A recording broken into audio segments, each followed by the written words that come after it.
Oh! Uy! Kuya, teka lang! Teka! Akin po yan! Akin po yan! Bawal ka kasi mag-park dito. Umalis ka na dito. Okay po. Pwede po bang silipin nyo naman kung may pasahero sa loob? Ano yon? Sir, pakisilip mo please kung may pasahero sa loob. Isang beses lang po. Ano po? May tao po ba? Wala namang tao eh. Oo nga no. Ay, sabi ko na eh. Sobrang puyat lang to. Kung ano na tuloy nakikita. Thank you po sir ah.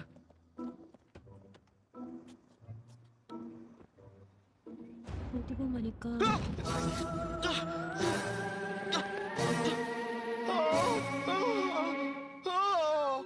Kumalma ka lang dyan. Kuya driver, hindi ba natin pag-uusapan tong sitwasyon natin to? Bakit kasi? Bakit nandito ka sa taxi ko? Hindi ko rin alam eh. Bakit? Ewan ko, di ko alam. Nagulat din ako. Bakit? Bakit nga? Hindi ko nga alam kung sino ba ako. Wala talaga ako matandaan eh. Ikaw ba? Kilala mo kung sino ako?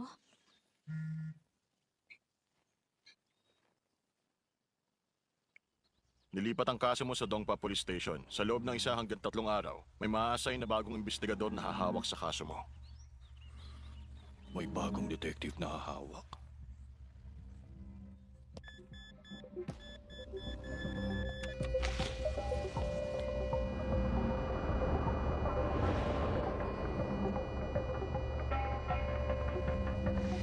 Tulong! Nurse, tulong!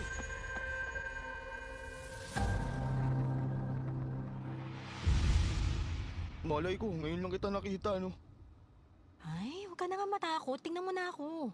Malay mo, nakita mo na pala ako dati. Sorry sir. Shaman po kayo? Ay, hindi ako shaman. Taxi driver ako. Taxi driver, bakit mo ako nakikita? At bakit ako nandito? Anong malay ko sa'yo? Totoo yun, ngayon lang kita nakita, ngayon lang. Pwede kung ganun. Isa lang ang posibleng dahilan kung ba't ako nandito. Anong dahilan? Sabihin mo nga. Kanina habang wala kang malay, tinignan ko tong taxi mo. Pagkatapos, Tapos, sa passenger seat may tugo.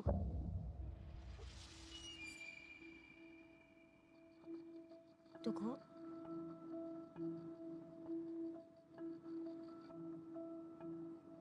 Itong taxi. Nasagasaan siguro ako. ay ano ba sinasabi mo? Alam mo, 20 years walang aksidente to. Mama ko pa ang driver nun. Murderer Ay, ka ba? nakakakilabot naman yung pinagsasabi mo. Ano ka? Ikaw ang prime suspect sa pagkamatay ko.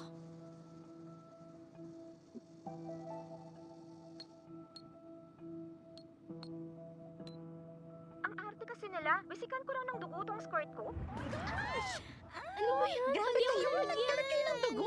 Pasensya na po kayo. Okay lang. Pupunasan ko na lang mamaya. Kita mo? Inosente ako. Baba ka na nga. Alis ka na sa taxi ko. Gusto ko na rin umalis dito, kaya lang... Hindi ako makaalis eh. Yan kasing taxi mo. Hinihigop ako paloob. Seryoso?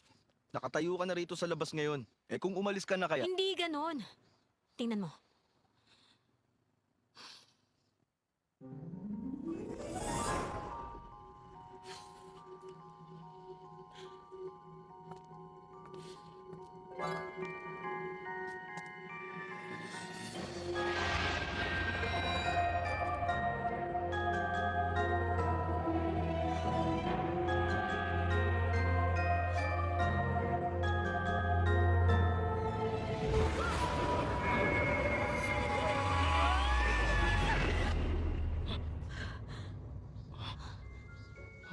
Nakita mo? Hindi ako makaalis. Dito. Dito. Sa taxi mo! Sabi ko sa'yo, hindi ako makaalis!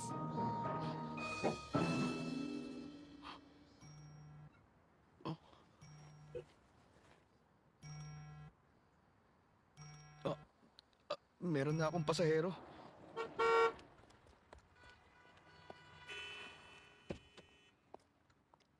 Good morning po, sir. Good morning din. Mag-seatbelt po kayo. Okay.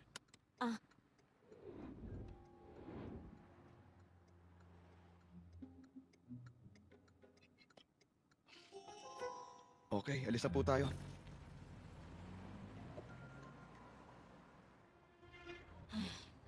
May problema na nga. Puro ka pa trabaho.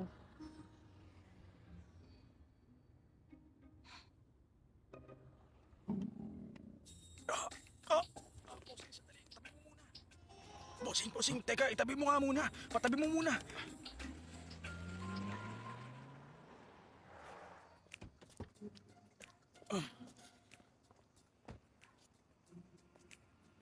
Sir, okay lang ba kayo?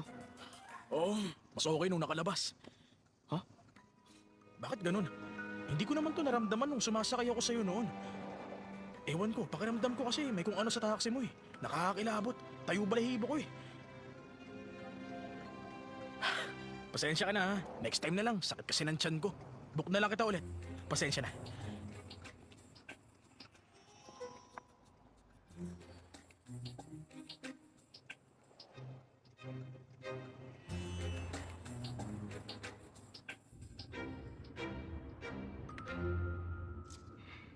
Wala na akong kita dahil nandito ka. Ayaw sumakay ng mga pasahero.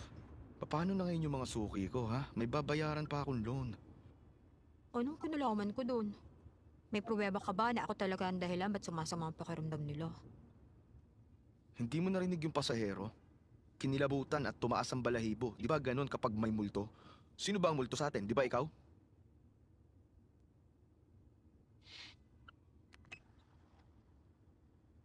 Uy, ano yan? Bakit mo pinindot? Nakasakay ka sa taxi ko ngayon nang walang pahintulot, illegal occupation at hindi pagbayad ng taripa. Paano mo ako babayaran? Ganon. Alam mo, mayroong Punishment of Minor Offenses Act. Multa na hindi lalagpas hanggang 5,000 o maikling pagkakakulong. Ano? Ba't alam mo yun? Tama yun eh. Bakit ko nga ba alam? Baka naman, nagtrabaho ako sa legal? Basta. Makakasingil ako, sigurado yun. Aalamin ko ang pagkatao mo at alam mo kung sino magbabayad ng taripa? Mga kamag-anak mo. Talaga ba? Naku, sobrang thank you. Anong gusto mo? Hanapin ko siya, gamit lang to. Iyan na po ang pinakamaganda kong drawing. Teka, sigurado ka? Ako ba yan? Boss, baka meron ditong babaeng namatay sa aksidente. Mga 20s o 30s. Ay, teka lang ho, sir. Baka 40s o 50s. Ano? Sige, check ko. Hindi ko naman makita ang sarili ko.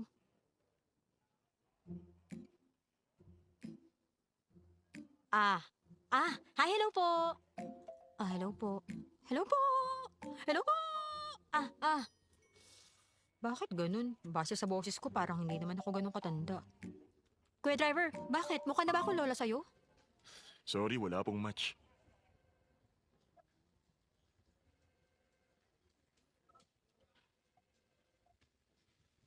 Sige, salamat po.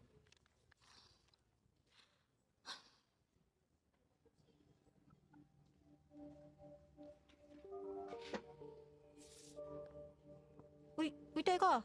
Uy, baka pwede ka pa magtanong sa kanila. Kuya! Briefing tayo sa Kang Ji-yoon case. Nilipat na ito sa Buktimon Station. Unang natagpuan si Kang Ji-yoon, April 12, alas 11 ng gabi. Ang biktima natin nahanap ng tatay niyang si Kang Yoon-soo.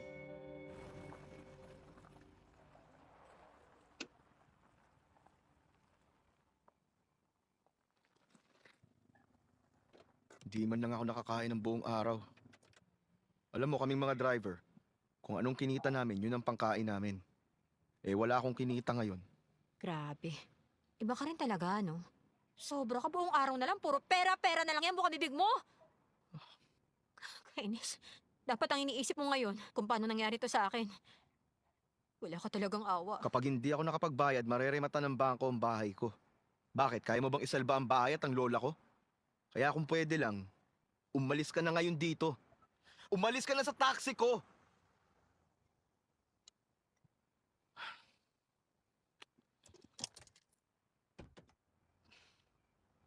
Kuya driver,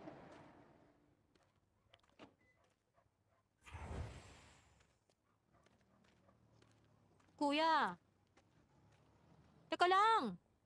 Bumalik ka! Ay. Akala niya ba gusto ko dito?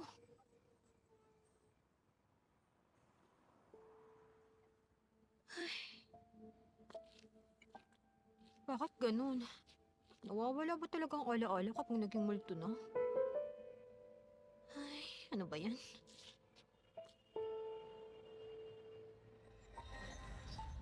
$20B? 8255?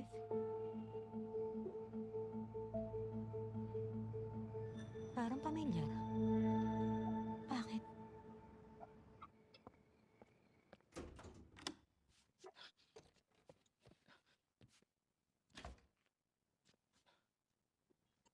Hindi naman siguro aabot yun dito. Bakit nakatayo ka lang dyan sa pinto? Ano nangyari? Hindi ka natulog dito kagabi, ha? Lolo! Oo.